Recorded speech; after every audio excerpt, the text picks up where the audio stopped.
You're listening to the Recovered Life Show, the show that helps people in recovery live their best recovered lives. And here is your host, Damon Frank.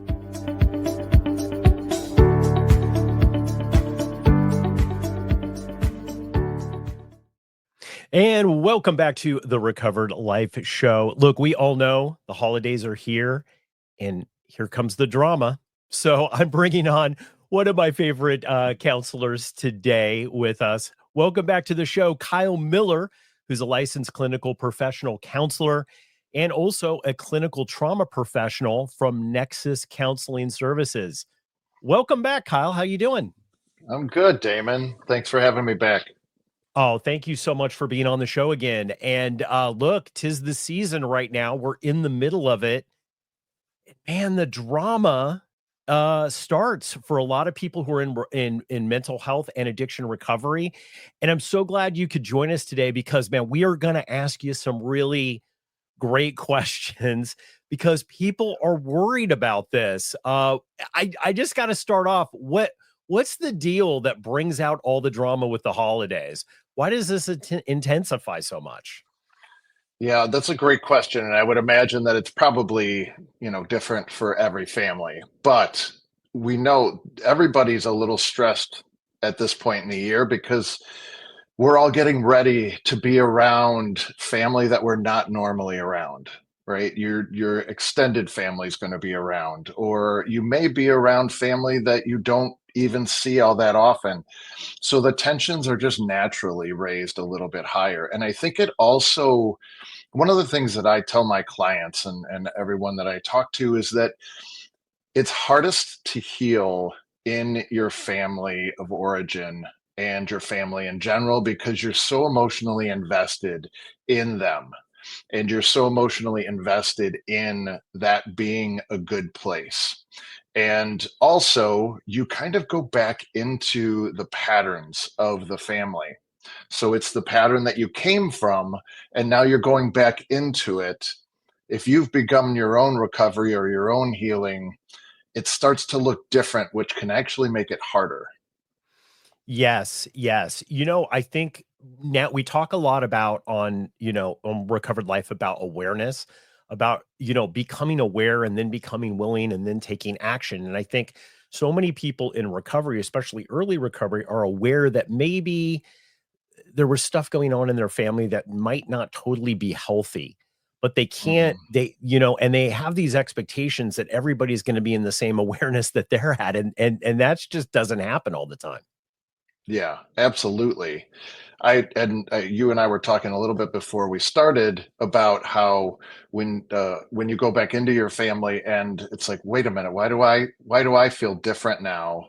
It's starting to get a little bit more intense, because your family system hasn't changed, but you have changed, and if you've built the awareness of how your family's changed, then you're going to walk back into it, and you need some skills and some supports and some strategies to help you in order to maintain your sanity and your wellness during this holiday season.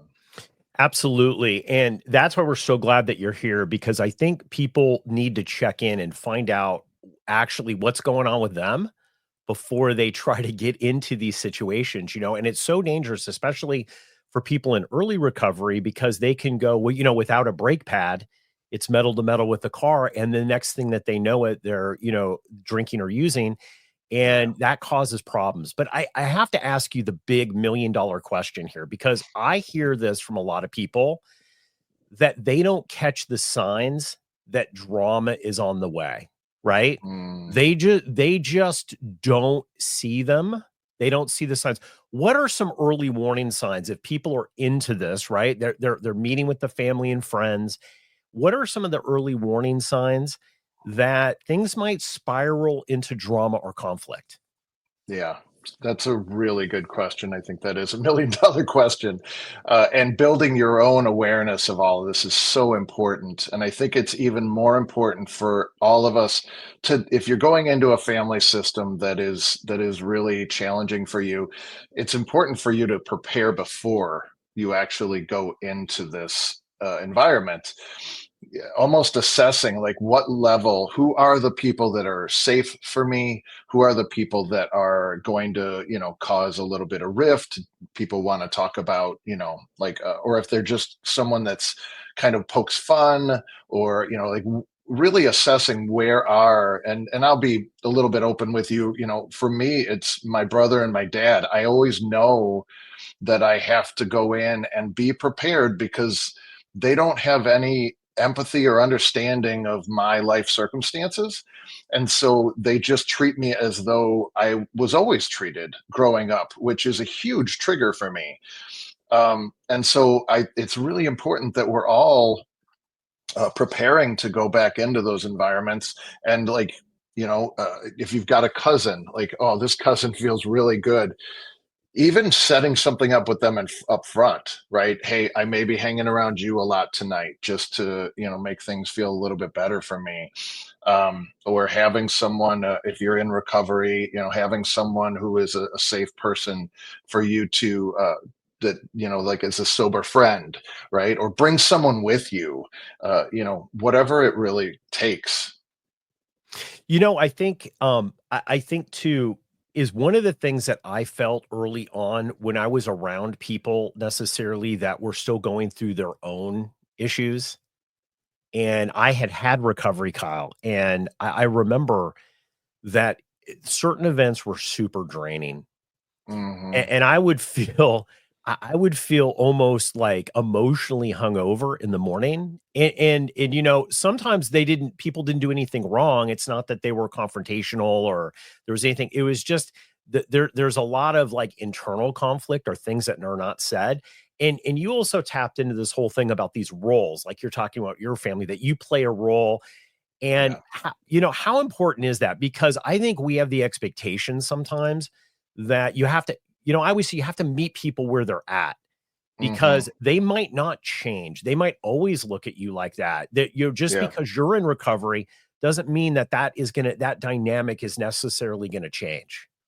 Yeah, absolutely. I think it is important that we deal with people as they are, right? And so if you know you have a family member that just is an instigator or something like that, you need to think about, how is it for me to interact with that person? Um, and for yourself, just kind of, what role do I play in my family? Are you a caretaker? Are you the scapegoat? Are you the one that just kind of the jester, maybe, that lightens everything up? Because once you start your healing process, you go in and you're like, whoa, I don't want to do that anymore, because I've carried it for so long. I don't want to do that anymore. But these people in this room, many of them likely won't know that you want to shed that role, and they don't even know that it's your role, because they haven't really thought about it in that way. And so you have to think for yourself, okay, I've changed some. How do I go into this, and how do I handle this situation? Like, I'm an advocate for, actually, if you need to, set a time limit. Mm. Tell people, I can only be here for a couple of hours because I have another thing that I have to go to, or I've got a sick kid at home and I need to make, I'm only going to be able to stay for a little bit. I don't care what it takes. It's managing like what is okay for you. And but also saving, if you want to save that relationship, right? um and I apologize, I feel like that's stepped ahead a little bit. But No, I think you're right on, because I think a lot of people can't say no, because mhm, what we talk about. I've never met an alcoholic. I've never met somebody who has been addicted to drugs that doesn't have codependence around them. There's typically codependence swirling around them, or they're also codependent. So yeah, and I think a lot of people don't understand, Colin, and I'd love for you to talk about this, is that there might have been people who were your biggest cheerleaders to get sober in your family. They were the ones that were pushing you. They were on the front lines. But now, now that you're sober and you're not in trouble, right? You're not at risk, let's say, from that, and things are yeah, starting to come together. They don't feel they have a role because they're addicted to changing, their emotional state. They're yeah, addicted, to that as well. And it's very hard. So I find that these people will bring up past mistakes that you do or hurtful comments, and they were your biggest cheerleader because they don't have a role anymore. Yes. Yeah, absolutely. And I didn't think about it in those terms, but you're right. When you go back into that family environment, they see you a particular way because that's the way it's always been. Let's say you're the jester, you're the one that, or you're the caretaker. You make everything okay. If you're not stepping into that role, that is actually you're interrupting the family dynamic. And you're going to have awareness of it, but the people around you aren't. And so it can be irritating to people's nervous systems, right? They may be irritated with you. And when we get irritated and we don't have good coping skills, a lot of times we go to passive aggressive. We go to like, how can I pull this person back into the role that they've always played with not even knowing that that's what you're doing? It's just a pattern of behaviors. It's a pattern of communication. And so if you're I hate to say it this way, but I deal in truth, I deal in authenticity. I love that. You're carrying now the gift of healing and recovery, but you're also carrying the burden of being the person in the room who has that, right? If you're in a room where people aren't contributing to that growth that you have.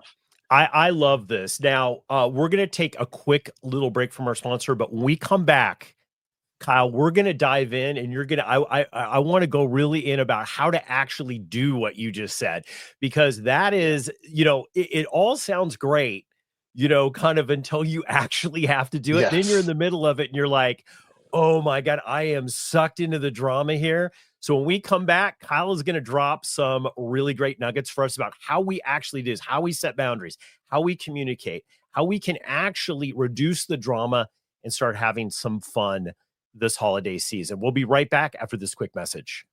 Are you feeling the holiday pressure? It's no secret the holidays can be tough, but you don't have to go it alone. At Recovered Life, we've built a sober TikTok community where we come together to share our breakthroughs and breakdowns. Whether you're sober curious, just starting out, or decades into sobriety, you'll find people who get it. Find and follow us on TikTok. Just search Recovered Life. We post daily updates on our live schedule, so you'll always know when to join the conversation. This season, let's stay connected, stay inspired, and most importantly, live your best recovered life. Follow us now on TikTok at Recovered Life. Merry Christmas! Step out of the shadows into the light. Find your tomorrow, start the fight. Recovered Life TV, see the change. Living your best life, it's within reach.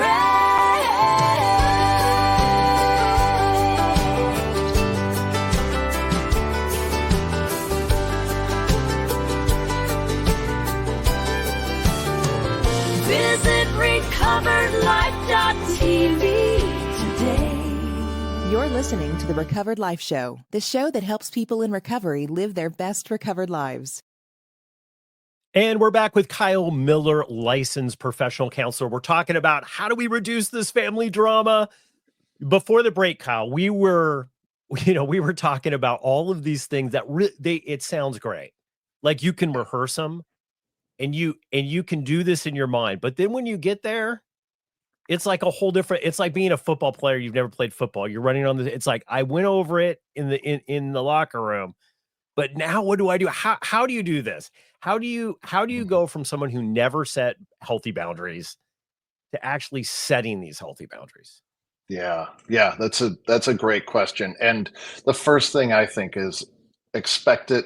Perfection isn't going to happen. Right. And so just expect that things aren't going to go perfectly, because that will help you to feel more prepared when you go into that environment.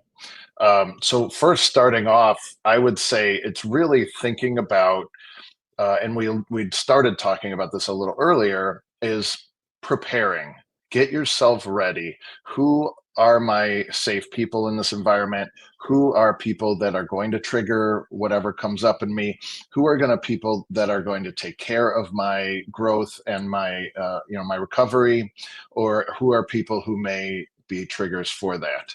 And then actually maybe even sitting down and writing it out and thinking like, I'm not somebody who plans, but I will tell you the holidays bring out the planner in me, because it will help you to have a good time. If you have at least one other person in that environment to go to and you can sit with and feel calm in your body, that is going to make 100% difference in your experience of it. But the other thing is actually thinking through, like, what are you capable of, knowing that the environment likely isn't going to change, right? So this environment is what it is. It's what it's always been. And so I'm coming into it with a different level of knowledge. Are you someone that is okay with the smile and nod approach, right? When somebody's, talking about really heated things, or, something that you completely disagree with, can you smile and nod and just blow it off? If that's not what you can do, then possibly, removing yourself from the situation, excusing yourself to go to the bathroom, going to the kitchen for, some more to eat or a drink or something like that, or turning to someone next to you and just kind of bowing out of the conversation. The more inward coping strategies is really one of the things that's huge, is slowing down your breath and trying to just relax your body. And nobody has to see this, right? So if you just kind of let your shoulders drop, usually a lot of us carry tension in our shoulders and our neck. So just check that, and then try to loosen up your core. Let your abdomen get loose. Notice a lot of times when we're sitting, our abdomen is tight. And then just slow down your breathing, being intentional with your breath, and have longer out breaths than in breaths. That is so great. Like really being in touch with the here and now too. So much of it is like, this is what happened in the past.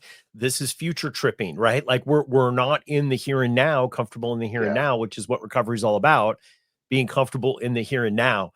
What about this community? What about communication? Because we hear this a lot in our society about, you have to be a good communicator. You got to communicate everything. You got to communicate in a certain way. I find sometimes over communicating is really where the drama starts. Is a lot of the times we are not, and I love how you're saying the road plan here, like putting down like, okay, this is kind of not necessarily an expectation, but a map of what could be achieved in during that holiday event. But this over communication with people in recovery, I see it a lot. They pick, Thanksgiving dinner to do the amends to grandma. It's just not the place to figure out huge family dynamics, in my opinion. It's a place to go. Yes. Have a piece of pie, connect with people, enjoy the holiday with it. It's not about this over communication all the time. Yes. Yeah. And it's that big feeling that you get, like you're like, oh my gosh, I need to make amends now. And it's also helping yourself, like, know that this environment, and that's again, preparing yourself up front, knowing that this environment isn't for me to have the amends or give the amends or ask for amends during this time. This is a time for me to connect with people where they are, where I am, just enjoy the time. But this is something that's really important that I see a lot of people don't do, is taking a step back and saying, okay, that's not what this is for. I'm going to plan an amends with my grandmother next week, right? We're going to have, I'm going to meet her for lunch. I'm going to go over to her house and I can have a private conversation with her. Because a lot of people, when you're trying to do a repair, I call it a repair, an amends, they're not ready for it. And so it feels like, oh, you're startling me. You're also triggering some of my history and some of the things that have happened that are overwhelming to my nervous system. And you're bringing that to light, possibly in front of, family. And, maybe they're not ready for it. And so it is always best, in my mind, to do those things one on one and prepare yourself for them and do it, so that you can do it in a more empathetic way. But I totally get the impulsiveness of it. That's where, when you talked about why are the holidays so tension filled, it's because we're all bringing everything with us. We're just not acknowledging it, right? So you walk in and you're tingling.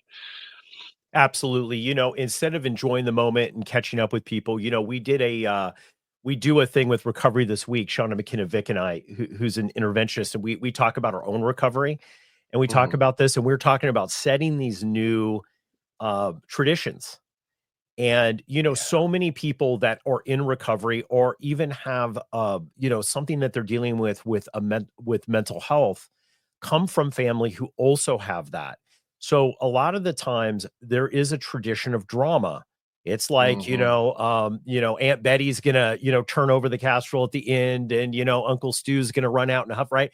Like there is this tradition of drama or over drinking or Yep. abuse, like of people, and shaming people, all this kind of stuff is built into the traditions that we have. I mean, look at alcohol's built into all the I remember my first Christmas sober.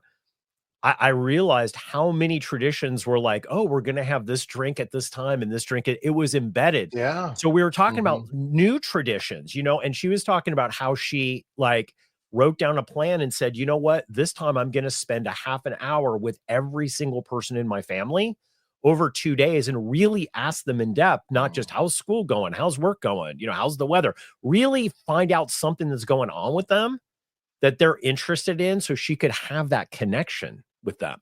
Yeah, yeah, absolutely. And I'm glad you brought that up because that's something that I work with a lot of people on is, these holidays they're a tradition for our society just in general.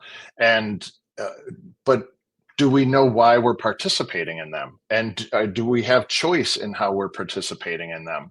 And I think, when you're in addiction or mental health recovery or growth, it's you want to start taking control of your life, and you may start thinking about, well, I don't want to do holidays the way that we've always done them. And so you may want to take on having like we always have a Friendsgiving every year, and then I go see my family in a very small dose the day after. And that is something that over time my family has come to understand and agree to. But also for Christmas, you can, manage, where do I want to be and what's going to make me feel best about my experience in my family. Now, having said that, I also understand that a lot of people, the role that you've played in your family, that may not fit that role. And so dipping into that in small ways, but in your own time, taking a step back and saying, how do I want Christmas to look? Does it need to be the same that it's always been? Or how can we create traditions that actually support the growth that I'm going through? I love that. You're so on to something because I think one of the things that we've been talking a lot about with Recovered Life lately is asking different questions. I love that question you just asked because it made me go to another place and say, Mm, like, why are we doing it at this day and this time? And especially people that have divorce or separations in their family or distance, everything being, crammed into a small period of time brings so much yeah. pressure and expense for people. Not everybody has the money to participate. They go into debt to participate in these things. And we've never really Yeah. asked that question. Why are we doing it like this? Like, does this work for us? No one, that's so great. No one really asked that question. Yeah, that is something that it's actually relatively new for me, and I think it's really important because we want to understand, why are we celebrating this, right? If you are, if you're religious and this is the birth of Christ, then you've got your reason, right? But if you're not one of those people, or if you're questioning or whatever it is, you have to figure out, what are we doing and why are we doing this? And as we get older, and more important because I think we establish ourselves more and more as we get older. And then you start looking back and you're like, is this the life that I thought I was going to have? Is this the life that I actually wanted? And that's the same thing with, are these the experiences that I want to have moving forward? And for your family too, right? Like if we can avoid someone drinking too much, and because we've been there for 6 hours and people are restless and there's nothing to talk about anymore and the football games are over and whatever it is, like, let's not do that to ourselves. Like, how can we make it so that it works? And you know what? Kyle, guys, is giving us permission to do this. So if I get any feedback, I'm having my family call Kyle. There you go. Negative feedback, they're gonna call you, Kyle. Look, I gotta dive into a really hard question here, as we wrap this up, because there are people who are listening here, and we've been going live, like the ad said, on TikTok a lot, and there are people who come from such extreme drama, such as extreme situations that literally sometimes, and I've been asked this question, as somebody in recovery is like, should I go and should I not go? And I have told people sometimes, I really think even with like having somebody with you, I really just don't think this is a good idea. It's just too risky, and if you can't, and they go, well, it's the annual Christmas Eve thing. Like, well, maybe you can go for a period of time, but you got to leave. Like, it's just not safe for you to do. And if you can't stay sober, you're not going to have any other experiences, in my opinion. You gotta get that physical sobriety side. Kyle, when do you tell people, and again, everybody is different, so you're not giving people individual advice here, but in general, when do you tell people, maybe you got to walk away this year, and this is not good for your physical and mental health? Mm-hmm. Yeah, I would say, and this is just my experience, and it's the people that I've worked with. If you're early in your work, I call it work. If you're early in your work or your growth or your recovery, then that is probably the most tenuous time. Because you don't have the coping skills. You haven't kind of dipped back into that environment and seen how it interacts with your your nervous system or your body, how you're feeling in that environment. And so it's a little bit, if it's your first Christmas or if it's your first holiday, that's a really tough time to step in. I'm not above saying I'm sick, or saying I've got something that I have to do. I think it's really important because it's the intention of why you're doing it, not like the avoidance of the actual event. It's, I need to make sure that I'm going to be here next year. I need to make sure that I'm going to be healthy in my own life, in my interactions with the people that I love. And I need to take a step back from this one time. I'm hoping that it doesn't have to happen again. But also in that time, and because I'm biased, like if you're working with a good therapist or a good coach or whatever, is really doing that work. And the other piece is you're going to have to grieve it. You're going to have to grieve that I don't want to do this. I don't want to skip because it feels bad, but you're going to have to grieve that you have to do that so that your future is going to be even better. Such great advice. I love that you also share your own struggles too, because I think a lot of the times we look at other families and we see the Instagram. Yes, we see the Instagram of their lives. We see the absolute best when everybody's looking the best, has the best outfit on, the best event, but we're not seeing that everybody in every family has issues and struggles.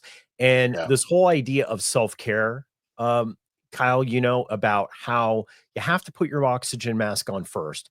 And if you're unable to do that, you're not really going to be able to be there really for other people if you can't take care of yourself. Absolutely. Yeah. It's that I like the saying of you want to give everybody your overflow, right? You don't want to give from an empty cup, because then the reality is you're going to be resentful of them. If you go in and you push yourself, and I've been through this, I will tell you, and like people think that therapists have just arrived, right? Or counselors, that we're at the top of Maslow's hierarchy. We're human beings and we have our own stuff. We're just trained and we understand it better, which sometimes makes it harder. But but going in, like knowing yourself, going in and just making sure that it's about your intentions. It's not about what you're doing. It's about why you're doing it. And, make sure it's about maintaining those good relationships, right? Absolutely. Yeah. Absolutely. It is. And it's about, really having your best recovered life. And I think working on this shows that you're in recovery, that you're taking it seriously and you're doing it. Kyle Miller, thank you so much for coming on the show today and sharing your wisdom and your experiences with us, guys. We hope you have a drama-free holiday season. Please do it. Kyle's going to stay on after. If you guys go to the TikTok groups and you're there, I'm going to ask Kyle a couple other questions. You can access them there or going to Recovered Life TV. Thanks so much, Kyle, for coming on the show today.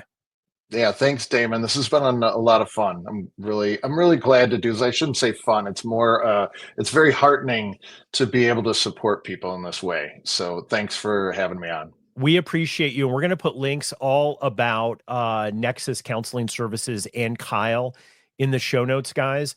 So you can find out more about him. An amazing, amazing counselor. And thank you so much for your service, Kyle. Thank you. Thank you so much, Damon.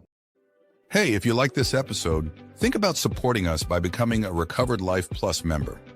At Recovered Life TV, we're not just delivering premium recovery resources, we're empowering you with the knowledge and tools that make a real difference in the quality of your recovery. By subscribing, you gain access to ad-free content, expert insights, exclusive video and audio segments, special projects, plus so much more, all while supporting our mission to spread the recovery message far and wide. Whether you're seeking to deepen your understanding or stay updated on the latest addiction and mental health recovery trends, Recovered Life Plus is for you. Subscribe now and start living your best recovered life.